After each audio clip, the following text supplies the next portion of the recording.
तो दोस्तों, कैसे हो आप सबका रोवेज क्लासेस में स्वागत है। आज हम लोग इकोनॉमिक्स के बिहार से जुड़े हुए जो ऑब्जेक्टिव था ये लास्ट है, और इससे जो भी बिहार से जुड़े जितने भी ऑब्जेक्टिव थे इकोनॉमिक्स का मैंने वो सारे कम्प्लीटली आपको दे दिया है। अब आपको मैं प्रश्न पढ़ पढ़ के सुनाता हूँ, आप फिर इसको देखते हुए चलिए, ठीक है। तो चलिए टाइम पास ना करके सीधे काम पे करते हैं। हाँ जी, सबसे पहला प्रश्न क्या है कि बिहार की आय में सर्वाधिक योगदान होता है। कहता है कि बिहार की आय में सर्वाधिक योगदान होता है। किसका योगदान होता है, यानी कि बिहार में जो सबसे ज्यादा होता है तो वो सेवा क्षेत्र का। सबसे ज्यादा किसका होता है, वो सेवा क्षेत्र का होता है, ठीक है।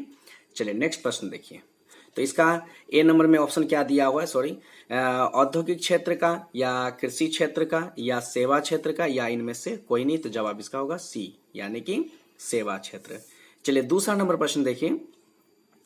दूसरा नंबर प्रश्न में क्या कहता है, जरा देखिए। बिहार राज्य में गरीबी रेखा के नीचे रहने वाले लोगों की संख्या, ठीक है, का प्रतिशत है। तो कहता है कितने प्रतिशत लगभग है। तो जवाब में दिया है, ए नंबर में दिया है 41.41.4%, या 54 यानी 4%, या 64.4%, या 70.4%। तो जवाब में होगा यानी कितना हो जाएगा 41, यानी कि इतना 41.4%, ठीक है। चलिए नेक्स्ट प्रश्न क्या दिया हुआ है कि बिहार राज्य की कितनी प्रतिशत जनसंख्या कृषि पर आधारित है। यानी बिहार राज्य की कितनी प्रतिशत जनसंख्या कृषि पर आधारित है, यानी कि कितने परसेंट जो चीज जो है वो क्या है, कृषि पर निर्भर है। तो जवाब में आपको देना है क्या, तो ए नंबर में 80%, बी नंबर में 86%, सी नंबर आपको 70%, या डी नंबर में यानी 62%। तो आपको जवाब में होगा क्या 86%, ठीक है।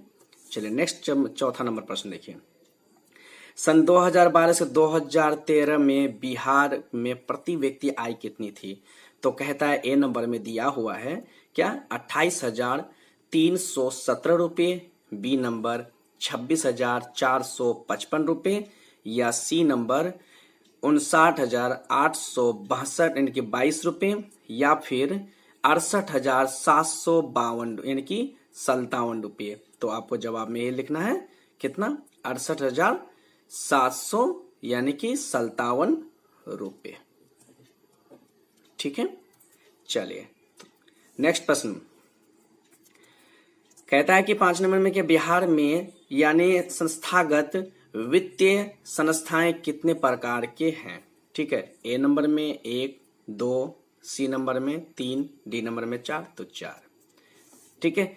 बिहार के वित्तीय का यानी सर्वाधिक महत्वपूर्ण संस्थागत यानी कि कितने समूह को कहा, यानी समूह कौन है। तो ठीक है, ए नंबर में लिखे है शाकाहारी बैंक, बी नंबर में व्यवसायिक बैंक, और सी नंबर में राष्ट्रीय संस्था, और डी नंबर राजकीय संस्थाएं।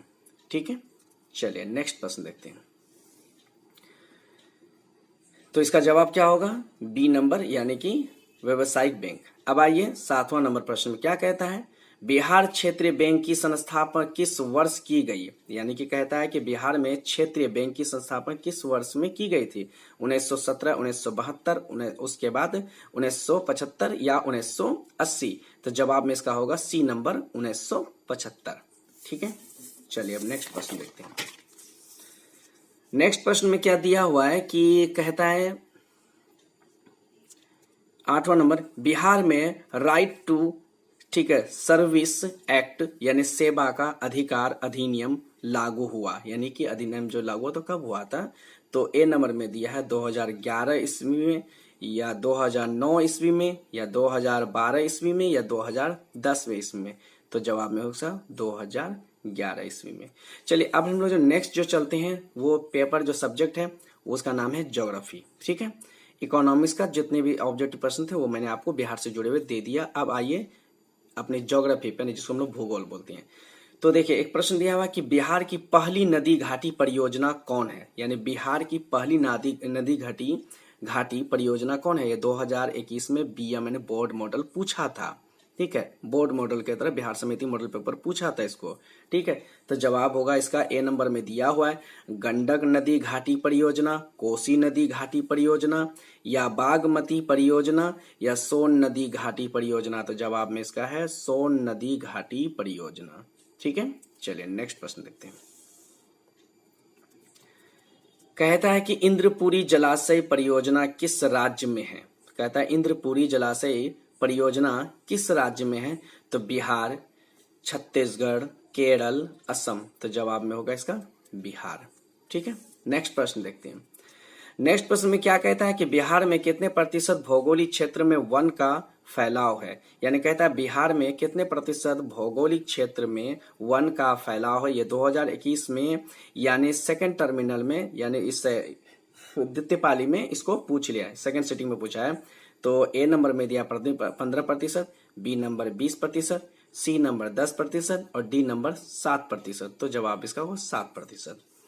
अब एक सवाल पूछा है, बड़ा इंटरेस्टिंग सवाल है। क्या कहता है कि घना पक्षी बिहार किस राज्य में अवस्थित है? यानी कहता है कि ये जो पक्षी जो है, तो ये अभी इस वक्त बिहार का पक्षी है। ये पक्षी जो है बिहार का है, लेकिन ये इस वक्त भारत के कौन से राज्य में है? ये पक्षी है बिहार के, लेकिन ये पक्षी बिहार के जरूर है, लेकिन इस वक्त ये बिहार में न रह के ये किसी अन्य राज्य में है। तो इसीलिए यहाँ लिखा है कि घना पक्षी, नाम है पक्षी का, कि घना पक्षी बिहार किस राज्य में अवस्थित है। क्वेश्चन को समझने की कोशिश करें। ये कह रहा है कि ये जो पक्षी जो है, तो ये बिहार का जो ये पक्षी, जो घना पक्षी जो है, ये बिहार का है और ये इस वक्त कहाँ रहता है? तो कहता है क्या बिहार में? तो नहीं, क्योंकि बिहार का पक्षी है तो बिहार में क्यों है?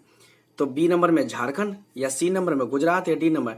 तो ये भी फिलहाल ये पक्षी जो है, यानी कि जो हमेशा जो रहता है कहाँ पर जाकर रहता है, यानी ये पक्षी रहता है राजस्थान में जाकर के। बात समझ में? पर है पक्षी बिहार का, लेकिन रहता कहाँ है?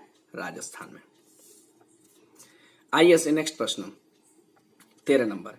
बिहार झारखंड में देश का कितना प्रतिशत अभ्रक, यानी बिहार झारखंड, बिहार और झारखंड से में देश का कितना प्रतिशत अभ्रक का उत्पादक होता है? तो ए नंबर में दिया है कि बिहार और झारखंड से मिलकर के जो है उत्पादक, जो अभ्रक उत्पादक जो मिलता है देश को, तो कितना प्रतिशत मिलता है? 60%, 60%, 70%, या 80%, या 90%। तो जवाब में लिखा है क्या कि 80%। ठीक है, चलिए नेक्स्ट प्रश्न दिया हुआ है कि ये 14 नंबर प्रश्न है। कहता है निम्नलिखित नदियों में से किसे बिहार का शौक कहा जाता है?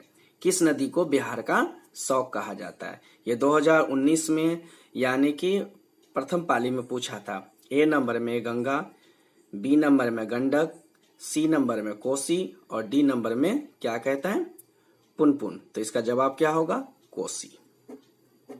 ठीक है, तो अगर आप लोगों को मेरी वीडियो अच्छी लगी हो तो आप लोग मेरी वीडियो को लाइक करो, सब्सक्राइब करो, शेयर करो और अपना कमेंट में जरूर लिखना। ठीक है, तो चलिए सबसे पहले आप लोग स्क्रीनशॉट ले लीजिए, इसका पहले पेज का स्क्रीनशॉट ले लीजिए। चलिए 3 तक कंप्लीट ले लिए।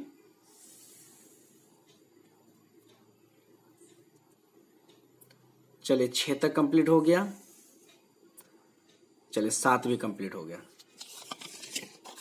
चलिए अब इसका देख लीजिए,